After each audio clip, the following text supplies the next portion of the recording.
السلام علیکم viewers. China دنیا کا ایک ایسا ترقی پسند ملک ہے جو آئے دن اپنی جدید مصنوعات سے دنیا کو حیران کرتا رہتا ہے۔ یہ ایڈوانس ڈرون بھی بلا شبہ اسی سلسلے کی ایک کڑی ہے۔ اس امیزنگ ڈرون کو چائنا کے ایک اسٹوڈنٹ نے ڈیزائن کیا ہے۔ یہ ڈرون کافی بلندی تک اڑ سکتا ہے۔ اسے چائنا کے 6 اسٹوڈنٹس نے مل کر تیار کیا ہے۔ اسے لوگوں کی زندگیاں بچانے کے لیے بنایا گیا ہے۔ جیسے ہی اسے کسی کو بچانے کا سگنل ملتا ہے، یہ جی پی ایس کا استعمال کرتے ہوئے مقررہ جگہ پر پہنچ جاتا ہے اور اوپر جا کر اپنا جال بچھا دیتا ہے۔ اس ڈرون کی مدد سے ہر سال لاکھوں لوگوں کی جان بچائی جا سکتی ہے۔ اس کی جالی بہت ہی مضبوط قسم کی ہوتی ہے، جس کی وجہ سے یہ بھاری بھرکم انسان کا وزن بھی اٹھا سکتا ہے۔ یہ جو ڈرون آپ دیکھ رہے ہیں، یہ ایمبولینس ڈرون ہے۔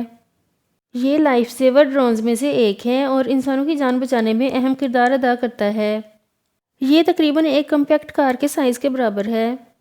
اس کی مدد سے عام ایمبولینس یا ہیلی کاپٹر کی نسبت زیادہ تیزی سے اور مؤثر طریقے سے مریضوں کو شفٹ کیا جا سکتا ہے۔ یہ آٹو پائلٹ پر بھی سفر کر سکتا ہے اور پائلٹ بھی اسے کنٹرول کر سکتا ہے۔ اس کا ایک فائدہ یہ بھی ہے کہ ایک ہی پائلٹ بہت سے ڈرونز کو کنٹرول کر سکتا ہے۔ یہ کسی بھی جگہ ٹیک آف اور لینڈ کر سکتا ہے۔ یہ جو ڈرون آپ دیکھ رہے ہیں، یہ بھی لائف سیور ڈرونز میں سے ایک ہے۔ اسے ہارٹ پیشنٹس کے لیے بنایا گیا ہے۔ یہ ڈرون بہت تیز رفتار ہے۔ اس کی رفتار تقریباً 100 کلومیٹر فی گھنٹہ ہے۔ سگنل ملتے ہی یہ ڈرون جی پی ایس کا استعمال کرتے ہوئے فرسٹ ایڈ کا سامان لے کر مقررہ جگہ پر پہنچ جاتا ہے۔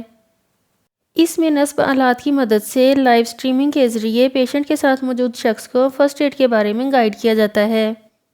اس طریقے سے پیشنٹ کو فوری طور پر فرسٹ ایڈ دے کر اس کی جان بچائی جا سکتی ہے۔ آج کی ویڈیو میں اتنا ہی۔ نیکسٹ ویڈیو تک کے لیے اللہ حافظ۔